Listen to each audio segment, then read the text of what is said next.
everybody, welcome back to the channel. My name is Andrew Givler, and this is GivReads. Today I'm very excited. I'm joined by my good friend Eileen Mueller, who is a USA Today best-selling author. She writes a bunch of amazing stuff about dragons. She has a bunch of cool projects going on, and today we're going to talk about dragons, which I'm very excited to do. Eileen, welcome to the channel. Thank you so much for coming and hanging out. I'm so glad to see you. I'd just like to reach through the screen and give you a hug. And say you can hi. Very soon. So Eileen and I met at a convention for authors last year that took place in Las Vegas, and it is taking place again next week. So we will both be there. We will get to see each other. As you guys can see, Eileen always is rocking the dragon wings, which I can't see at the moment, but I know she is.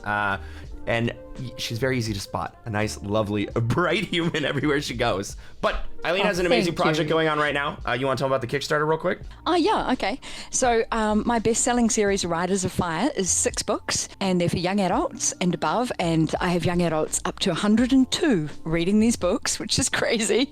And they're all adrenaline-fueled, wild dragon rider adventures. So dragons, mages, pirates, all sorts of fun stuff.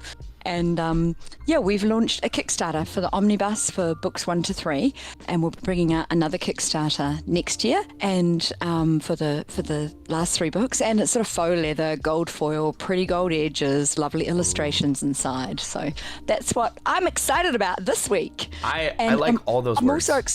I'm also excited about your books coming out soon too. Well, thank you. Yes. We do have another book coming out soon, Star Summit, which will be very fun. And you know what? This is perfect timing for us to hang out because you are my friend who's an expert on dragons, and I got a little bit of dragons in my 3rd book. So I feel like I'm here to learn from you to make sure I didn't do anything wrong. It's too late to change anything, but you know. That's so sweet. So do you have problems with your dragons? I've heard that they're a little bit tough, like, you know, mafia type dragons. Yeah, my dragons are all, they're a little slimy. They are up to no good. I gotta be careful what I say. The main character in my 1st book accidentally started a fire on a property that the Dragon Dons.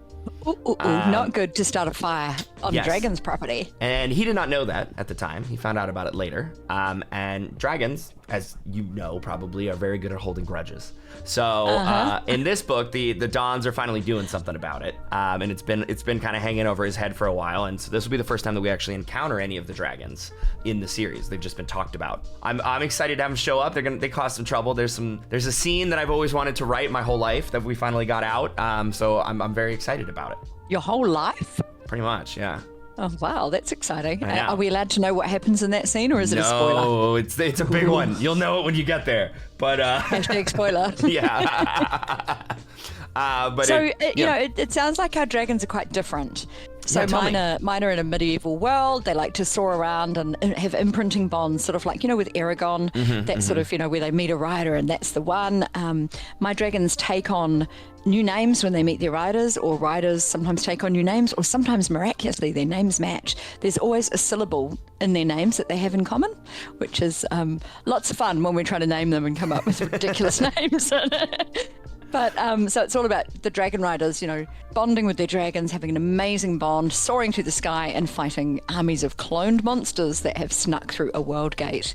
Ooh. But it sounds like yours are a little different. So yours have human form, don't they? They do, yeah. So my dragons are cursed, actually. They are unable to assume their dragon form. They do have a bit of shifting capabilities, but for the most part, they appear somewhat human. They're kind of locked to that form, but are able to, depending on how strong they are, shift to some degree. But becoming a giant dragon and soaring through the sky is not something that they are able to do. And their god, the most powerful dragon, is actually in prison. And has been taken from them, so they're not having a good time. Actually, there's not a lot of yours is so wholesome and lovely and mine is man, they're straight up just not having a good time. I don't know how to tell you this. So wholesome and lovely. So I write young adult fiction, right? But I am not afraid to get gritty. Ooh, okay. So yeah, tell me more. I had a 9-year-old. Had a 9-year-old buy my books at a book fair, and his mum contacted me because she knew me, and she's like, "Oh, he's got me your books." I'm like, "Oh, dang!" But anyway, he read them and loved them, and I'm like, "But there's all these themes that she said they probably went straight over his head." That's true. But, There's a bit of tough stuff in my books. Commander Zenz, who comes through the World Gate. Oh my goodness, I'm so excited. We're finally getting a picture of him for the Kickstarter. That's so cool. So for the Kickstarter, I'm getting totally distracted here, but for the Kickstarter, one of the fun things we're doing is getting illustrations from Joe Requisa, who's an amazing artist. this is one of his pictures. I'm not sure if it'll show up very well on the camera, but this is what he did for me for one of my box sets for my prequel series, Riders of Fire Dragon Masters. So, yeah, and he's finally drawn a Tharok. Everyone's like, what's a Tharok? It sort of looks like a warthog, but it stands up like a man, you know, like with a piggy sort of snout, covered in fur, long claws, love torturing people, kill people at the drop of a hat. And Commander Zenz has come through the World Gate, and he's the big bad in the book, and he has, or in the series, and he was genetically manipulated by his parents. So he's a bit of a mess, and he's a nasty guy. Wow. So he has these armies. He's cloned. He's brilliant. He was a scientist in a dystopian future Earth, and you don't get to see any of that in these books. Like, it's all in the background, and it all comes out at the end of the series. Like, there's little hints where the dragons say to the riders, "Oh, he grows these monsters like plants," you know. Like, so it's like taking a cutting from a plant. He grows another one, so they're not quite sure because they don't understand cloning, right? Yeah, of course. So there's armies with, you know, hundreds, thousands of Tharoks traipsing over the land. That's in the background there, see on the wall, it's the map of Dragon's Realm where everything takes place. So hang on, we're getting a little bit distracted. There was something to do with dragons here. I'm just getting jealous because you have so much more stuff built out. I don't have any maps. Well, I guess my stuff takes place in LA, so I guess I just need a map of LA. But and throw a few dragons on it. Yeah, but it's perfect. like, you said my books were wholesome, right? Right, so yeah, and then we're like, there's murder, torture, genetic modification, cloning, all that stuff going on. Yeah. Good YA reads. But I think the thing is, you know, when you're writing young adult, you can get dark, but then things flick and change a little bit quickly. Sure. But I think the sort of reader who likes my stuff is the sort of reader who loves like adrenaline rushes, you know, racing down the mountainside on dragon, fighting in battle, you know, intrigue, deception, bad politics, all sorts of stuff going on, death threats. You got it all. Hello? Yeah, but emotional roller coasters. Yeah. Like, it's not until you write that you actually, and you put something out there, that you discover what your readers like. When you're reading reviews that, oh my goodness, I cried, I wanted to throw the book across the room, you know, and you're like, okay. You know, I remember people saying they wanted to smash their e-reader because they were so angry at some of the stuff happening. I'm like, okay, so I'm writing for emotional readers. Good to know. Yeah. I do love feel stuff. Yeah. Reading the reviews of finding like, oh, you know, this thing got me, or, you know, I didn't see this coming, or I love this, like that's a special like little scratch that can only be scratched, you know, with that kind of thing. That's what an itch. Yeah, an itch I meant to say scratched. itch. Listen, I don't know how words work. Okay, I'm not familiar. You're just with an that. author, right? Allegedly an author. Well, authors get to edit, but not when we talk. Yeah, that's the. So, what made you want to write like dragon riders? What do you like about dragons? Because like every time I see you, you're wearing dragon wings. As far as I know, you are the dragon lady. What I sleep about with my that? dragon wings on, right? Yeah, I know. But like, what about it is so appealing to you? What do you love about dragons? I think there's a few things that appeal to people who like reading dragons. So if you're doing traditional, I have written Dragon Shifters as well. I have an urban fantasy series out called Dragon Shifters Horde. So I've dabbled with shifters, which is real fun because you get to do all sorts of crazy things when they shift. I won't segue down that rabbit hole today. But I will tell you, whenever our dragons shift, they lose their clothes, right? So we had so many funny, and it's YA, so it's all clean, wholesome humor, but so many funny situations where, you know, people have to run around with cushions over themselves or grab a blanket or something because they don't want to be seen. You know? Just a little slapstick. Yeah, I got it. That's great. Yeah, I love that. That was loads of fun. But with traditional dragons where you get to ride them, I think people love the imprinting bond. They love the fact that they can have a telepathic bond where there's someone that understands every single emotion they feel. Every emotion, every thought, every feeling, and that whole sense of oneness and unity. And then the what you can achieve together, the synergy you get from being a rider and a dragon instead of just a human on foot or just a dragon on your own, you know, and what you can achieve. And there's a found friendship and camaraderie that comes from a team of dragon riders. There's training, all that sort of thing. So yeah. If I had any doubts that you were the dragon lady, that was like the most comprehensive possible answer that I think anybody has ever given about why dragons are cool and why people enjoy them. Oh, thank you. So, yes, nailed it. Congratulations, you passed the test. It's not a good test, but you passed it anyway. I'm glad to pass it. I would have been like, they're really cool and they breathe fire and they're big and I like them because they kind of remind me of dinosaurs. Like that's about all I got. So that was scales are warm. And...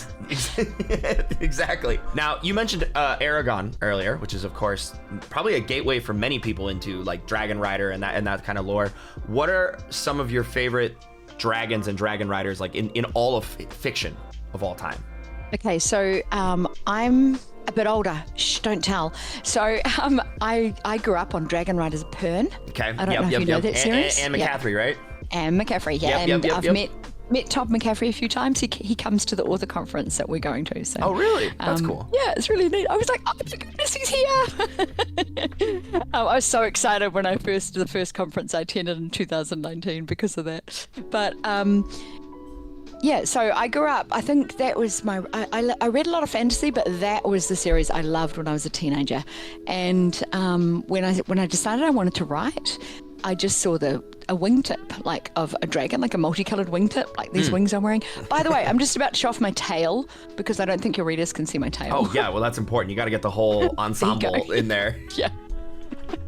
Anyway, so it was just like a multicolored wingtip, and I was like, well, who can see that? And what's she doing there? And suddenly there was a story was born. Oh, wow. You got the whole inspiration out of it. That's cool. Yeah. So I think that sometimes happens. We just ask a lot of what if questions. What if this? What if that? And that's how the story can develop. So yeah. No, 100%. Yeah. So I loved Pern. I loved a lot of those.